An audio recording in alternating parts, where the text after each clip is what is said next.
Tingkatan ID card number elektromagnetik, kartu ID card number elektromagnetik, dia banyak levelnya ya.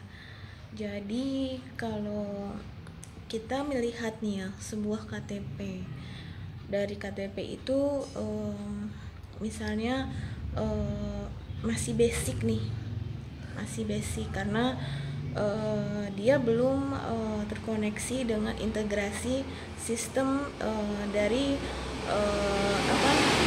tubuh kita. Jadi ibaratnya masih cuma basicnya lah. Nah, yang kedua kita beralih ke ID card number elektromagnetik. Itu udah integrasi sistem dan udah melewati suatu titik aktivitas kehidupan, pulang perginya manusia, dari transportasi, startnya di mana dia dari rumah, terus bisa transportasi, terus ke market shop atau ke rumah sakit, hospital. Jadi tahu tuh pulang perginya dari ID card number elektromagnetik. Tingkatan yang paling ketiga dia itu biasanya dipunya oleh tingkatan orang-orang yang ibaratnya memiliki ras tertentu. Jadi dia ibaratnya udah kelas tinggi ya, berbentuk hologram. Jadi hologram itu udah terkoneksi ke dalam tubuh kita dan melalui suatu titik kehidupan, titik dia beraktivitas. Jadi kita udah canggih mainannya, malah ibaratnya tidak bisa di anomali. Jadi memang itu udah hak milik kita sendiri gitu. Jadi kita ini semua tidak bisa mengambil hak orang lain atau mengambil hak aktivitas orang lain dijadikan patung. Nah itu sistem lah, teknologi lah yang bekerja jika memang ada apa-apa, misal ada misi di kepolisian apalah gitu ya.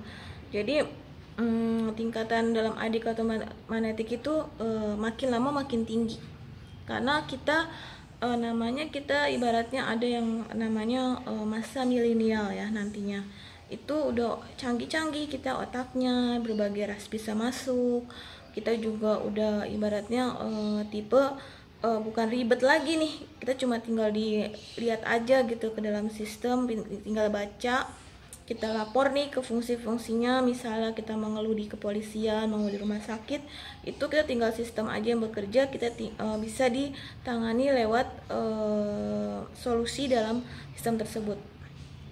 Jadi cepat nih lebih tanggap, mudah, dan udah ke arah master ya, udah langsung ke sampai ke masternya. Jadi ya begitulah. Nah, tapi kita tidak memungkiri bahwa otak manusia itu sebenarnya lebih canggih ya daripada otak robot, karena otak manusia itu dia bisa melebihi dari kapasitas robot. Jadi dia bisa menganalisa suatu apapun dengan penalaran dan tambah rasa, ditambah dia pernah mengalami eksperimen. Jadi dia memang tepat gitu dibanding kita menggunakan otak robot yang hanya diprogram untuk ini itu, tapi dia tidak bisa. Jadi dia pakai baku. Kalau manusia itu udah canggih, namanya kita kan makhluk ciptaan Tuhan ya, kita diberikan derajat yang paling tinggi, makanya kita yang ibaratnya paling pintar di antara makhluk hidup yang lain. Jadi dia tepat sasarannya karena ada rasa juga, ada pokoknya berbagai macam toleransi, terus ada kebijaksanaan lah, termasuk macam-macamnya lah. Jadi kita bisa tepat sasaran nih jika kita menganalisa sesuatu. Misalnya ini titik ini. Kalau dibanding sama robot, dia hanya bakunya ini, tapi dia nggak ada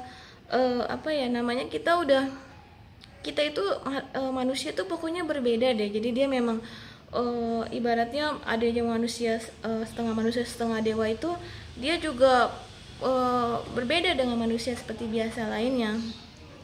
Jadi tingkat inteligensinya juga berbeda, tingkat pemikiran juga berbeda. Dia nggak ibaratnya serakah ya, ibaratnya Kalau segitu nggak, pokoknya dia nggak mencari kekuasaan kalau setengah manusia setengah dewa. Jadi memang udah amanah, dia tugasnya amanah. Jadi tingkatan dalam ID kata batu magnetik itu makin lama makin canggih, tergantung dari masa kita hidup.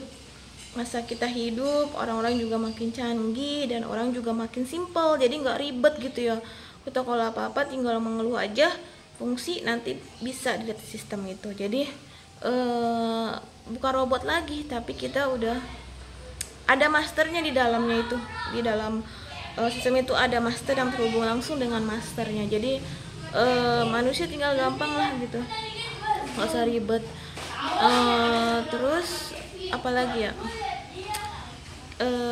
karena kan kita itu hidup ya, hidup itu sebenarnya melalui berbagai macam melewati berbagai macam kehidupan.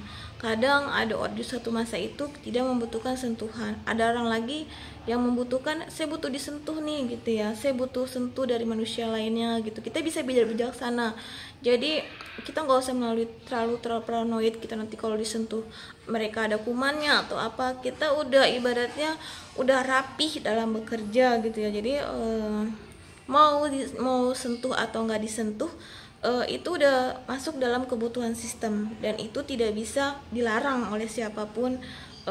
Kalau manusia menikah kan juga dia bersentuhan ya, nggak mungkin manusia itu ibaratnya tanpa bersentuhan. Dari mana asalnya, mungkin lain soal gitu kalau dia tidak bersentuhan.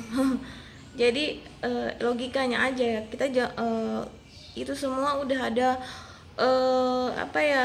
yang mengatur itu.